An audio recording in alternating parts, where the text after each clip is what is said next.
Siyata d'Ishmaïa, Masechet Baba Kama, Daf Chav Gimel, nous commençons vers presque la fin de la page, 9 lignes avant la fin, Al-Kharam Mishalem. Nous avons vu dans la Mishnah le cas de ce chien qui avait emporté un pain qui avait cuit sur des braises. Il avait emporté le pain, des braises collées sous le pain. Il avait ensuite mangé le pain et les braises avaient mis le feu à la grange du voisin. Et donc la Mishnah nous avait dit que à la Khara sur le pain, le propriétaire du chien devait payer Nezek Shalem et sur le Gadish Chatzi Nezek, c'est-à-dire sur la meule seulement Chatzi Nezek. Et donc là, le Gemara va expliquer qui est Chayav du Gadish. Man Chayav, demande la Gemara, qui est Chayav sur le Gadish. Donc chacun selon sa chita, soit Rabbi Yochanan sur tout le Gadish ou Resh Lakish sur le Makom, l'endroit où est tombée la graisse, où a brûlé le premier moment, là où le chien a posé la braise. Alors la Gemara nous dit, c'est Baal Kelev, c'est le propriétaire du chien qui doit payer. Demande la Gemara, Velechaev Name Baal Gachelet. On devrait rendre responsable aussi le Baal Gachelet, le propriétaire de la flamme, de cette braise. Pourquoi? Puisque comme la Gemara avait conclu juste auparavant, même Rabbi Yochanan qui pense que Esho Mishum Chitzav, Rabbi Yochanan est d'accord avec Resh Lakish que Esho c'est aussi Mishum Mamono, c'est-à-dire que la braise qui m'appartient, il y a un chiyuv parce que c'est mon mammon, mon argent qui a endommagé. Et donc, le Baal HaGachelet, le propriétaire de la braise, doit lui aussi payer. Combien va-t-il payer? Alors Rashi nous explique. D'après Rabbi Yochanan, que sur le Gadish tout entier on paye Chatzi Nezek, puisque c'est Tzrurot, c'est le feu du chien. C'est la flamme, c'est-à-dire c'est la flèche du chien. Donc on doit payer Chatzi Nezek, puisque c'est comme un caillou. Mais sur l'autre demi-Nezek, c'est le propriétaire de la braise qui devrait payer. D'après Resh Lakish qui a dit que sur tout le Gadish on n'est pas tour, et bien sûr ce Gadish, pourquoi on va dire qu'on n'est pas tout? Pourquoi le Baal HaGachelet, le propriétaire de la braise, ne va pas payer? Après tout, c'est sa braise qui a endommagé, et comme le précise Rashi, on pensait ici dans la Havamina que la Gachelet appartenait à une personne, le pain et le Gadish appartenaient à une autre personne. Donc le propriétaire de la Gachelet devrait payer ce que le propriétaire du chien ne va pas payer. Alors la Gemara répond Beshishimer Gechalto. On parle dans le cas où le propriétaire de la braise a gardé sa braise. Il a gardé sa braise, puisque il l'a gardée, il n'est pas chayav si le chien l'a ensuite pris. Mais demande la Gemara, si lui a gardé sa braise, qu'est-ce que fait le chien là-bas? C'est-à-dire, comment le chien a pu s'emparer de ce pain, de cette braise, puisque ça a été gardé? Et la Gemara répond, Beshechatar. On parle dans le cas où le chien a creusé en dessous de la porte, et donc rentrer dans cette pièce, dans cette maison, pour prendre la gachelet, pour prendre le pain et la braise. Du côté du propriétaire de la braise, ceci est considéré comme une shmira suffisante. Bien qu'un chien peut rentrer, peut faire un trou creusé et atteindre cette braise, comme l'explique ici Tosfot. Tosfot pose la question dans Sheshimer Gechalto, mais ce n'est pas une shmira si le chien peut s'en approprier, peut venir prendre cette braise. Et Tosfot répond, étant donné que la braise a été gardée comme les gens ont l'habitude de la garder, les Chachamim n'ont pas imposé une shmira, une garde supplémentaire, même que empêcher tout chien de creuser en dessous de la porte. Donc la Gemara nous dit, le propriétaire de la gachelet de la braise a bien gardé sa braise, donc lui on ne peut pas le rendre responsable, mais c'est le chien qui a creusé en dessous. Amar Rav Mari.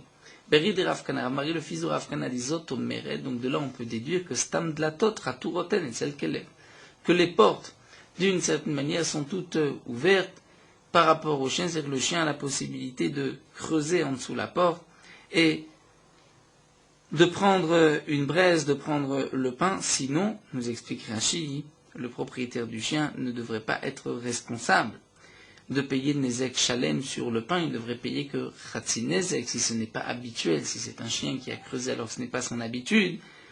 Donc c'est, dans le Guéder de Keren, ne devrait pas payer Nezek Shalem, puisqu'on voit ici que le chien a creusé, a pris le pain, l'a mangé, et donc doit payer Nezek Shalem, c'est qu'on considère que toutes les portes sont ouverte pour le chien a la possibilité donc de creuser en dessous de la porte, et c'est l'habitude du chien, donc c'est un chêne habituel, et on doit payer Nezek Shalem. Alors la Gemara continue et va poser une autre question. De'achla echa, où est-ce que le chien a mangé ce pain? Puisque nous avons vu déjà dans les dapim précédents que chêne birshut arabim patour. Le chêne, c'est seulement birshut nizak, dans le domaine du nizak, et ce n'est pas non plus dans le reshut mazik. C'est-à-dire, si un homme est rentré chez moi, a posé ses fruits et que ma bête a mangé les fruits de cet homme-là, je ne suis pas responsable. Pourquoi a-t-il déposé ses fruits chez moi?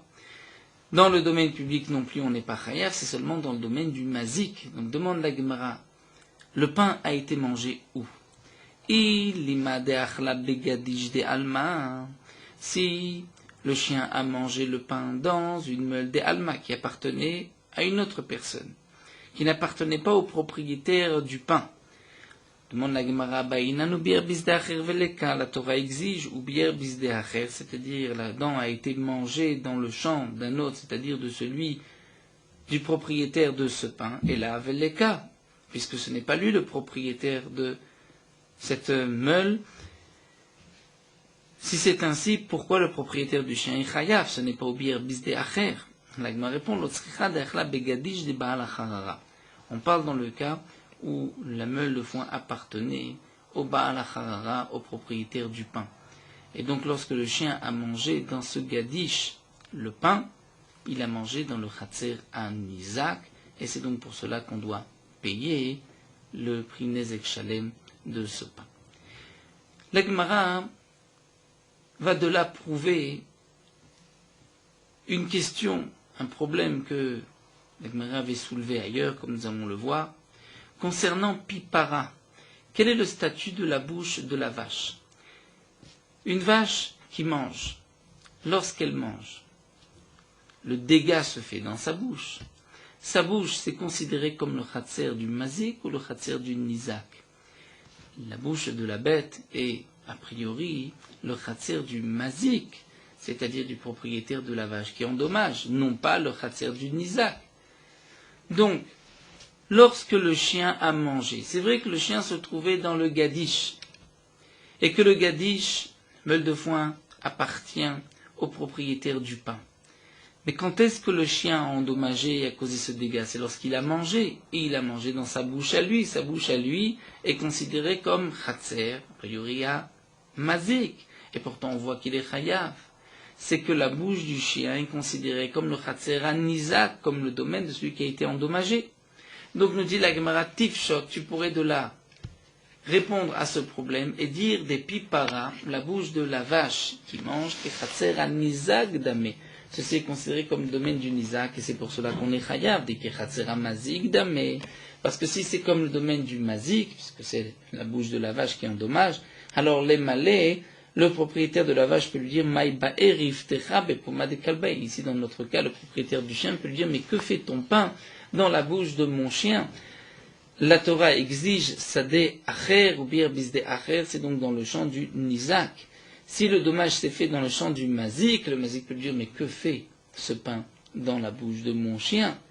Donc si nous voyons ici qu'on doit payer, c'est la preuve que la bouche du chien est considérée comme le chatzer an-nizak, le domaine de celui qui a été endommagé, et donc on peut appliquer ce qui est marqué dans la Torah, ou bir bisde acher, et on doit payer. Et la Gemara nous rapporte cette question qui d'un premier abord nous semble un peu difficile. Tout de suite la Gemara va poser quelques questions là-dessus. On s'est posé le problème suivant. Pipara ke chatzer an-nizak damé, c'est-à-dire la bouche d'une vache qui vient manger. Même si la vache mange dans le domaine du nizak, ce n'est peut-être pas bisde acher, puisque c'est peut-être que la bouche de la vache a le statut de chatzer amazik. Donc est-ce que pipara ke chatzer an-nizak damé, c'est comme le domaine du nizak, et donc le propriétaire de la vache doit payer? Ok, chatzer amazik damé, et donc ce n'est pas bier bisde acher, le propriétaire de la vache ne doit pas payer. Mais demande la Gemara, comment on peut imaginer que pipara ke chatzer amazik, la bouche de la vache, c'est comme le domaine du mazik, mais alors dans quel cas la Torah a dit que la dent qui a mangé, le propriétaire de la vache, de la bête, doit payer? Puisque chaque fois qu'elle a mangé, elle a mangé dans sa bouche. La bouche, c'est chatzer amazik, et on veut dire chatzer amazik, on n'est pas tout.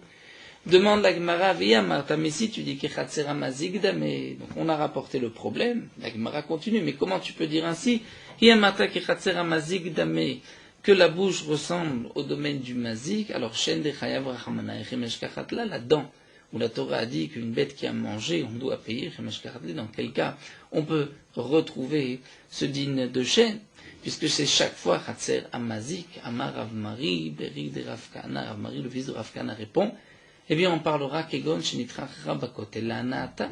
On parlera d'une bête qui a endommagé en se frottant sur un mur la Anaata pour son profit. Nous avons vu au début de la Maseret que ceci était considéré comme une tolda de chêne. Et la Gemara va donc nous dire ici peut-être que le chêne de la Torah, l'endommagement qui s'est fait par la dent, c'est-à-dire par le profit de la bête, la Torah ne nous parle pas vraiment de chêne, comme nous l'avons vu, c'est un limoud.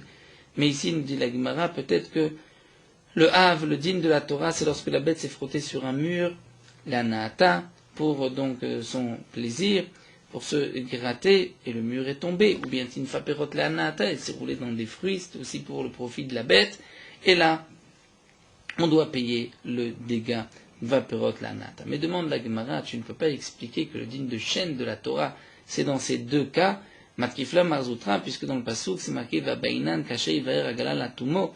Nous avons vu qu'on apprenait de Oubeyer Bisde Acher, que cela signifie la dent, donc un nézek, où la bête a un profit. C'est vrai que c'est une tolada, si elle s'est frottée sur le mur, si elle a sali des pérotes. Mais on avait appris du Passouk Kacher Yevaer Agala Latumo, de la même manière que le galal, nous avons expliqué, galal c'est la dent qui parfois est une galouille dévoilée.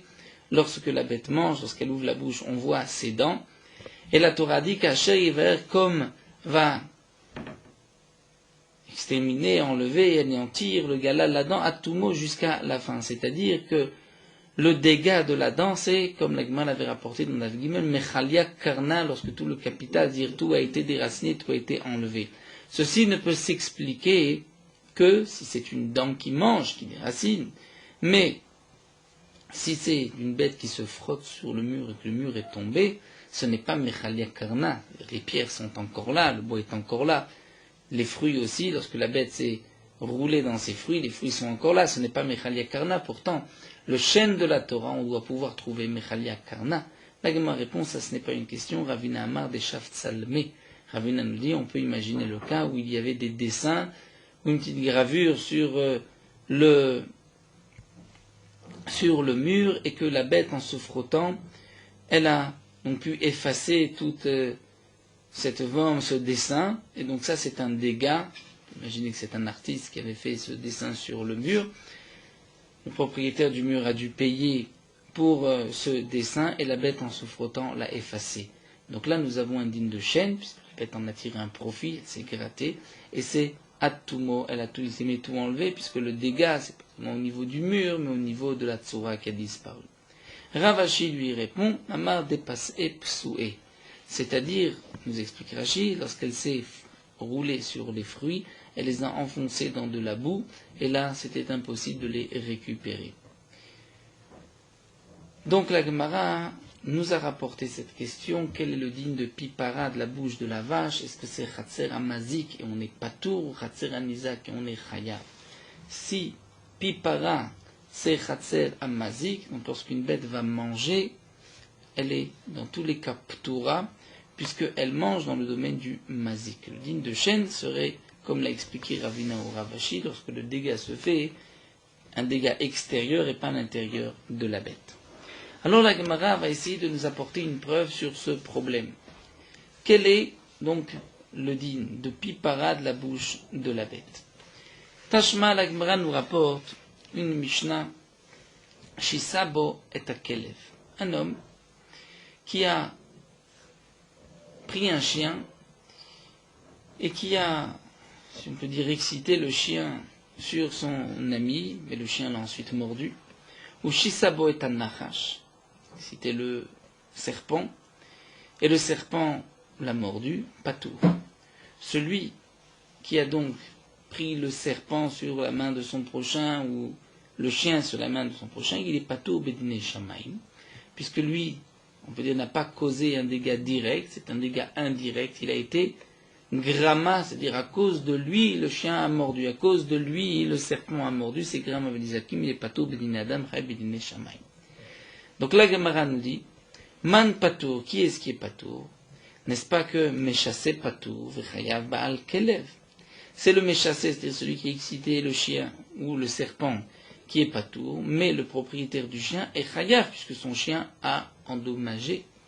Demande la Gemara, Amarta ke Chatzera Mazigda, mais si tu dis que Chatzer, que la bouche du chien c'est que Chatzera Mazigda, mais comme la cour du Mazig, eh bien, dans ce cas-là, les malais, il pourrait lui dire, le propriétaire du chien, à celui qui avait sa main était mordue par son chien, il peut dire, mais Maïbaïyada, que fait ta main dans la bouche de mon chien? Alors la Gemara reprend et dit, Nachiname. On peut maintenir que la bouche du chien c'est Kiratsera Mazik. Et ce qui est marqué Shisabo et Akelev Patour, ce n'est pas Patour méchassé, mais Ima Patour Af méchassé. Même celui qui a excité le chien est Patour. Et bien sûr, le propriétaire du chien aussi Patour, puisqu'il peut dire, mais que fait ta main dans la bouche de mon chien? Veiba et ma. Ou bien on peut répondre différemment. Des Afkelenive des Sarté. On parle dans le cas où cet homme a fait sortir les dents du chien. Le chien, avec un coup de la bouche, l'a griffé, l'a endommagé. Donc celui qui a excité le chien est Patour, puisqu'il peut dire ce n'est pas moi qui t'ai endommagé, c'est le chien. Moi, je n'ai fait que approcher le chien. Donc ça c'est Grama Benizakim, mais le propriétaire du chien, lui est responsable, puisque c'est son chien qui a endommagé, il devait le garder, et il ne peut pas dire mais que fait ta main dans la bouche de mon chien, puisque la main n'était pas dans la bouche, puisque le dégât s'est fait à l'extérieur. Tashma, la Gemara nous rapporte une autre preuve. Shirbo et Anachash. Un homme qui a fait mordre un serpent la main de son prochain. Rabbi Yehuda mechayev v'chachamim potrim. Rabbi Yehuda dit qu'il est chayav, et les chachamim disent qu'il est patour. Ve'amar Rav Acha bar Yaakov. Rav Acha bar Yaakov a expliqué. On parle dans le cas, bien sûr, comme le précise Rashi, où Réhouven a pris un serpent dans sa main. Et il a approché le serpent de la main de Shimon. La main de Shimon est rentrée dans la bouche du serpent, et le serpent l'a mordu, et Shimon est mort. Rabbi Yehuda dit, cet homme-là est chayav mita. Ce Réhouven est chayav mita, puisqu'il a tué Shimon. Frachamim disent non, il n'est pas tout. Famar Rav Acha bar Yaakov a voulu expliquer la marloquette entre Rabbi Yehuda et les Chachamim.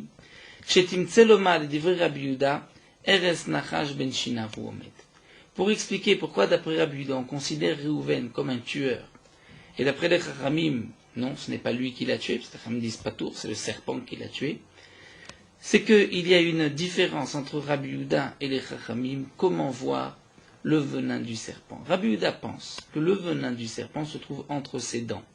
C'est-à-dire entre ses dents, il est là, et même sans l'intention du serpent, dès que les dents vont toucher la peau de Shimon, le venin va sortir. Donc les fichar, c'est pour cela. Makish Bessaïef, celui qui a fait mordre le serpent, lui, et Bessaïef, on devra le tuer, c'est comme s'il a tué son prochain, on le tuera par l'épée. Il a assassiné son prochain, puisque Rachid nous dit, le serpent lui-même n'a même pas eu d'intention, c'est-à-dire son venin est sorti de par lui-même. Donc c'est l'action de Réhouven qui a fait sortir le venin. Venachash, le serpent patour, lui est patour. C'est-à-dire il est patour de ce qu'il a, généralement toute bête qui tue un homme, doit être lapidée, que ce soit le shor aniskal mentionné dans la Torah, le taureau qui a tué un homme, soit un serpent ou même une poule, un coq qui aurait tué, on doit tuer la bête qui a tué. Ici, le serpent ne sera pas tué, puisque le serpent n'a rien fait. Le venin est entre ses dents, et il n'était pas responsable, le serpent. Le venin est sorti par l'action de Réhouven. Les divrei Chachamim qui ont dit que Réhouven n'est pas tout, on considère que Eres, Nachash, Me'atzmo, Meki. Le venin, c'est le serpent qui lui-même va le cracher, le vomir pour traduire Meki. Et donc, l'Efichach Nachash Beskila. Donc, lorsque Réhouven a approché le serpent de la main de Shimon et que le serpent a mordu, a fait sortir le venin, c'était une action du serpent de faire sortir le venin. Et donc, le Nachash, le serpent, doit être lapidé puisqu'il a tué un homme. Ou Makish, et celui qui a fait mordre le serpent, Patour, est patour, puisque ce n'est pas lui qui a tué, c'est le serpent, et lui n'a été que grama, que causé indirectement la mort de Shimon. La Gemara continue, mais si tu considères que tout ce qui rentre dans la bouche de la bête, c'est comme le domaine du mazik, et donc ici, la main qui est rentrée dans la bouche du serpent, c'est le domaine du serpent, alors les malais, il pourrait lui dire, le propriétaire du serpent, que fait ta main dans la bouche de mon serpent, c'est-à-dire pourquoi on va rendre mon serpent responsable, pourquoi mon serpent va être tué. On parle d'un cas d'un homme qui avait un serpent, et donc ce serpent, on va devoir le tuer, lui n'est pas content, mais que fait ta main dans la bouche de mon serpent? L'Agma répond, l'Inyan katala lo amrina. C'est ce que nous avons dit ici, cette svara, maïbae yadar, que fait ta main, ça c'est une svara par rapport au nezek, lorsqu'on doit payer, mais pas par rapport au digne de tuer une bête, de tuer le serpent qui a lui-même tué un homme. Puisque, comme le rapporte Rashi, c'est la Gemara qui continue, mon Rashi l'explique, au Manat Imran, nous dit la Gemara, d'où est-ce qu'on sait que l'Inyan Katala, on ne dira pas cette Svara des Tania, puisque c'est marqué dans une Braïta, Anichnas lechatzer balabait shelo birshut, un homme qui rentre dans le domaine du balabait. Donc Reuven rentre chez Shimon, shelo birshut, sans la permission de Shimon, venakro shoro shel balabait, le taureau du balabait l'a encorné, ou met et il est mort, ashor biskila, le shor sera lapidé. Ou baalim pturim min hakofer, et les propriétaires sont pturim min hakofer, n'ont pas besoin de payer le kofer habituel. Lorsqu'un taureau a tué 3 fois, le propriétaire du taureau doit payer la valeur de celui qui est mort. Ici, dans ce cas-là, puisque c'est le nizak, celui qui a été tué, endommagé, qui est rentré dans le domaine du propriétaire du taureau, donc là, le propriétaire du taureau est pas tour minakofer. Pourquoi? Balim tour minakofer maïta. Madame Arlé, puisqu'il dit birshuti maïbaït. Que fais-tu chez moi? Et pourtant, on voit que son taureau, on va le tuer. Pourquoi on tue le taureau? Shoronamel et malé, il pourrait dire pour son taureau maïbaït birshuti, que fais-tu dans mon domaine? Et là, donc on voit bien que l'Inyan Katalalo Amrinan, à propos du digne de tuer la bête qui a tué tout homme, là, on n'appliquera pas cette svara, mais que fais-tu chez moi? Donc le propriétaire même du serpent ne peut pas dire, mais que faisait ta main dans la bouche de mon serpent? Puisque ton serpent a tué, on doit le lapider. Donc la question de Pipara, Kechatzer Anizak ou Kechatzer Amazik n'a pas été répondue de toutes ces Mishnayot qui ont été rapportées, mais elle a été répondue de notre Sugya, donc du din, du Gadish, où là nous avons vu que Pipara, Kechatzer Anizak Dami. La Gemara continue, Aneu Izé de Betarbou. Les chèvres de Betarbou, c'était le nom d'une famille, d'Avou Mafsedel Rav Yosef. Ces chèvres endommagés causaient un dommage à Rav Yosef. Amal le Abaye, Rav Yosef dit à Abaye, Zilva, Imaleu le Marayu Delitzne Inu, va dire à leur propriétaire de cacher, de ranger, de garder ces chèvres-là.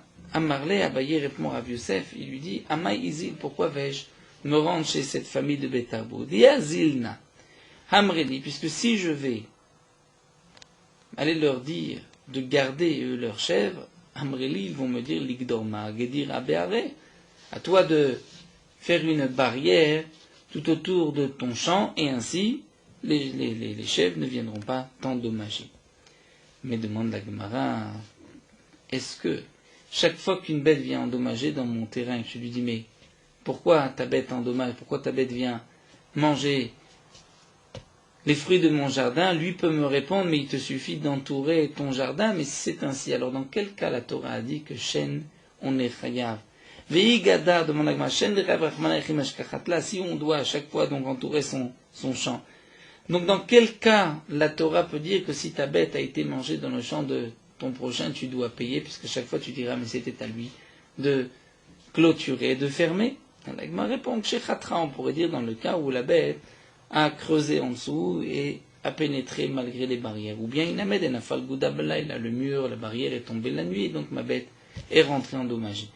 Ici, d'après ce que nous dit la Gemara, donc on pourrait dire que c'est au propriétaire du champ de mettre une clôture, il ne peut pas demander au propriétaire des chefs de garder ses bêtes. La Gemara poursuit, mais Machiz Rav Yosef.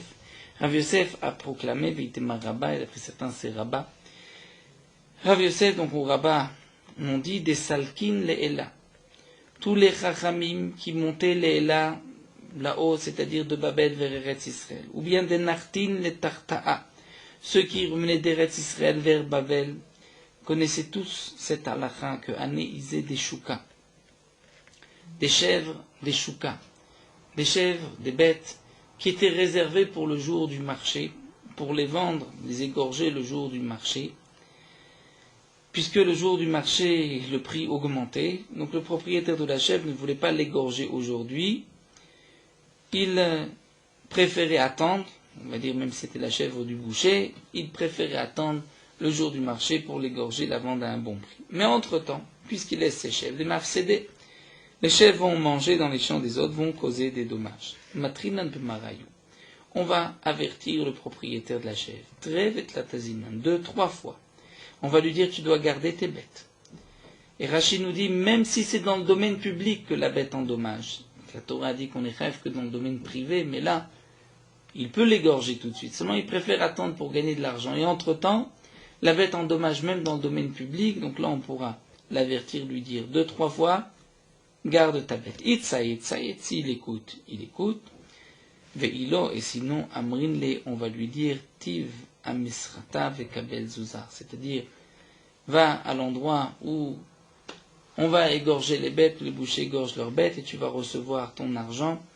On zouz, même le jour où ce n'est pas le jour du marché, tu devras l'égorger, puisque de toute manière la bête est réservée à l'abattage. On ne va pas te laisser attendre, puisqu'entre-temps, ta bête endommage et tu ne fais pas attention, on te demande de l'égorger tout de suite, même si tu perdras un peu de ton argent. Nous nous arrêtons ici pour une nouvelle sugya, ni mezeutam vezeumon. Nous poursuivons Morot Halakha Daf Chav Gimel. Un homme qui sauve son argent, pour que son argent, comme nous allons le voir, ne soit pas endommagé par tel ou tel mazik, et qu'en sauvant son argent, il va causer un dégât à celui qui aurait pu l'endommager. Si je ne pouvais pas agir autrement, c'est-à-dire sans cette action, le mazik aurait endommagé ce qui m'appartient, là je suis dispensé de payer. Bien qu'on aurait pu dire, j'aurais peut-être dû attendre, et que si cet homme-là me cause un dégât, je vais ensuite l'attaquer au Beddin. Un homme n'est pas obligé d'attendre le Beddin, il peut sauver son argent pour ne pas endommager, pour ne pas être endommagé. La Gemara nous rapporte un cas à propos de ce cas-là, c'est-à-dire d'un taureau qui est monté, qui veut frapper un autre taureau, et le taureau du bas m'appartient. J'ai le droit d'enlever le taureau du bas pour le sauver des cornes du taureau du haut, même si le taureau du haut va ensuite tomber sur le sol et va se donner un coup, va peut-être même mourir ou être endommagé. On ne va pas dire j'attends patiemment que le dégât se passe, c'est-à-dire que le taureau du haut endommage mon taureau, et ensuite je réclamerai l'argent qui m'est dû, j'ai le droit d'agir. Une bête qui rentrerait dans ma maison ou dans ma cour, on peut imaginer aujourd'hui un chien qui ne m'appartient pas, mais qui rentre chez moi et qui endommage ce qui m'appartient, si je n'ai pas d'autre possibilité que de le frapper et de lui causer un dégât, j'ai le droit de le faire, mais malgré tout, je dois faire attention de diminuer au maximum le dégât que je vais causer, même si je veux préserver mes biens. Bien que nous avons vu que Bédiné Adam, on n'oblige pas le balabait à se fatiguer, entre guillemets, et à empêcher le dégât d'une autre manière, malgré tout, Bédiné Shamaïm, il faut faire attention de se préserver par n'importe quel moyen sans endommager même le mazik, celui qui vient nous endommager. Puisque c'est une mitzvah de la Torah de s'efforcer et de sauver l'argent de son prochain. Et donc dans ce cas-là aussi, même si un chien rentre chez moi et me cause un dégât, je dois aussi faire attention au chien qui ne m'appartient pas, qui est le chien de mon ami, qu'il n'y ait pas de perte et de dégâts. Et donc, Bédiné Shamaïm, je vais m'efforcer de me préserver sans endommager, sans causer un dommage à mon ami, au propriétaire de ce chien.